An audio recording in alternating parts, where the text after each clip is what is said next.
स्वागत है आपका रहस्य कहानियां में।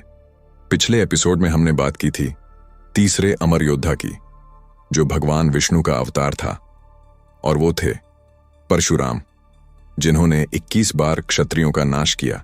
लेकिन सवाल था, चौथा योद्धा कौन है, जो एक दानव राजा था जिसे भगवान विष्णु ने हराया, लेकिन उसकी भक्ति ने उसे अमर बना दिया।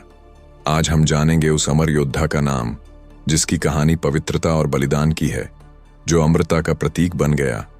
उस योद्धा का नाम है राजा बलि। जी हां, राजा बलि, जो दानवों के राजा थे, लेकिन उनकी भक्ति ने उन्हें अनोखा बना दिया। पौराणिक कथाओं में लिखा है, राजा बलि का राज्य था स्वर्ग और पृथ्वी से भी भव्य। उनकी शक्ति और दानशीलता की चर्चा थी। हर कोई उनके दरबार में सम्मान पाता था। लेकिन उनका घमंड बढ़ गया और उन्होंने देवताओं को चुनौती दी। तब भगवान विष्णु ने वामन अवतार लिया। एक छोटे ब्राह्मण के रूप में उन्होंने बलि से 3 पग जमीन मांगी। बलि ने हंसते हुए मंजूरी दी, लेकिन विष्णु ने अपने 2 पगों से पृथ्वी और स्वर्ग को नाप लिया। तीसरे पग के लिए बलि ने अपने सिर को झुकाया। उसकी भक्ति देखकर विष्णु ने उसे अमरता का वरदान दिया। उन्होंने कहा, हे बलि, तुम पाताल लोक के राजा बनो और चिरंजीवी रहो।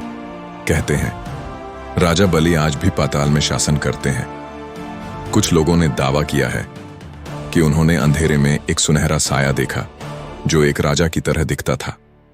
क्या वो बलि थे या ये सिर्फ एक कहानी है? लेकिन सवाल यह है, क्या बलि का बलिदान कलयुग में फल देगा? क्या वो कल की अवतार की सेना में होंगे? और बाकी 3 योद्धा कौन हैं?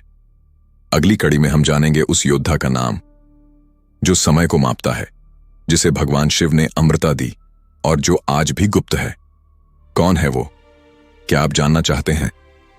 तो अगला पार्ट मिस मत करना, क्योंकि अगले एपिसोड में हम बताएंगे उस अमर योद्धा का नाम और उसकी कहानी।